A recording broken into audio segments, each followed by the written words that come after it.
Всем привет, друзья! Меня зовут Регина Бахрезинова, и вы на канале Pop Music. Сегодня у нас на обзоре акустические гитары от компании Aria линейки FET. Модель M1 у меня в руках, и за спиной такая же гитара, но немного из другого дерева, модель T1. Поехали!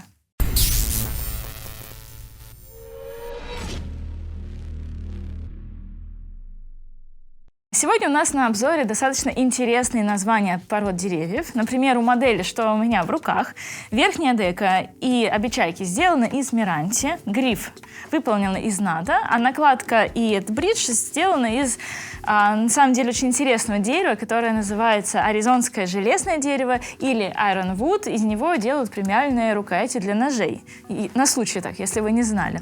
За моей спиной вторая модель, которая тоже Aria FET, только T1. Все то же самое, за исключением верхней деки обечай, которая сделана из тика. Тоже дерево из Азии, как и Meranti.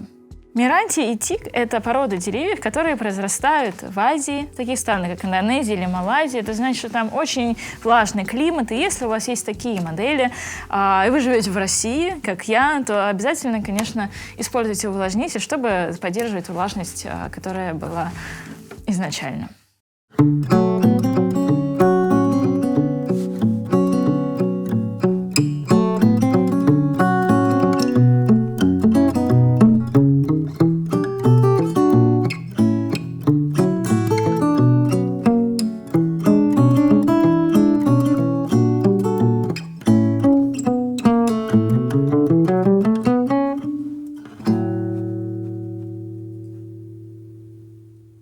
Вы, наверное, уже заметили, что у этой гитары очень узкий корпус. Также есть датчик на борту, вырез. И, конечно же, все это ее делает подходящей для выступлений на сцене, а также для путешествий, потому что она очень легкая, компактная. Что еще из моих ощущений, впечатлений от этого инструмента? Она приятная на ощупь, потому что она матовая, открытые поры повсюду. И верхняя дека, и гриф. Рука скользит, все очень удобно. Я бы сказала, что этот гриф скорее большой, чем маленький. Мне очень сильно напоминает форму грифов компании Takamine. Мне лично удобно, но вы, конечно, обязательно попробуйте в магазине и решите по своим ощущениям. Давайте теперь послушаем гитару из тика.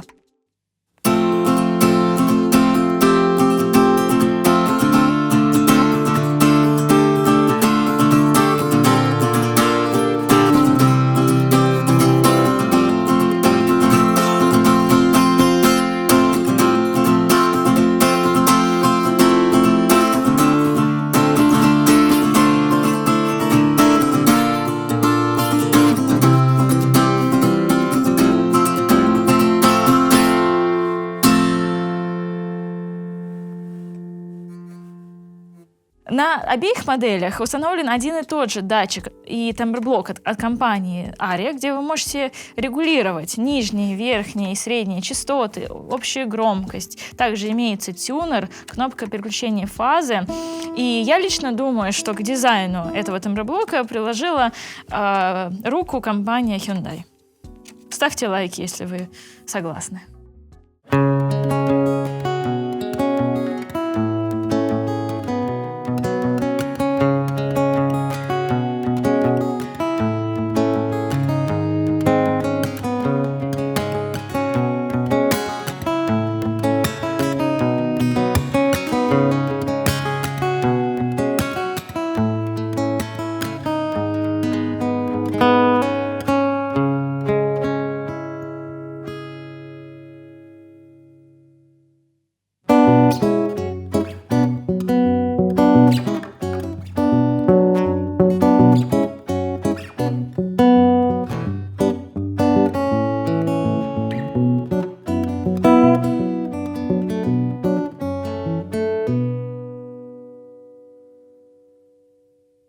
В данном ценовом сегменте и при таком узком корпусе звук, соответственно, совсем не громкий. То есть, по мне, эта гитара хорошо подходит для аккомпанемента. Я бы сказала, что она такая супер серединистая. Бас чуть-чуть глуховатый, середины очень много.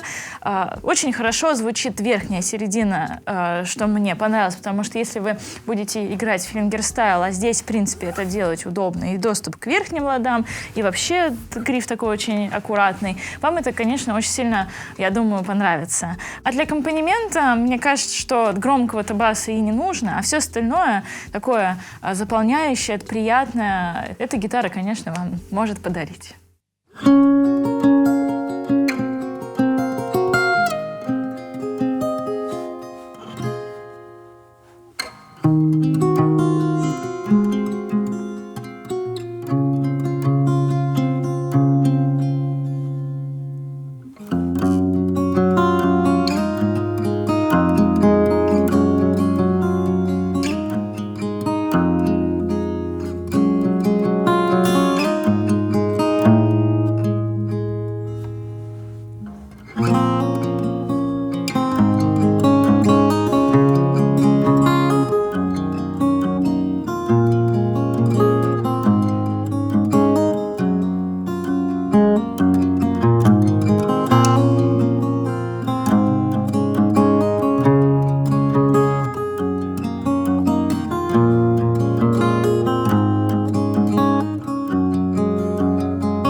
Что можно сказать по итогу? Гитара из Тика, как мне показалось, намного громче и звонче. Также, кстати, по весу она тяжелее. По качеству сборки у меня, в принципе, вопросов нет. Для такого ценового диапазона это прям очень хорошо, здорово лежит в руке, удобно играть. В принципе, мне кажется, что очень хороший инструмент. Обязательно обратите внимание на данные модели. Напишите в комментарии, какая гитара вам понравилась больше, а также, конечно же, вы знаете про подписку, лайки, колокольчики. До новых встреч, новые видео. Тоже не забывайте, каждый день выходит. Пока! Миранти. Просто мне сложно начать, правда, слово Миранти. Почему? Ну, потому, я не знаю. Начни со слова тик. Как тебе такое? Спасибо, Гош. Начни, Миранти или Тик?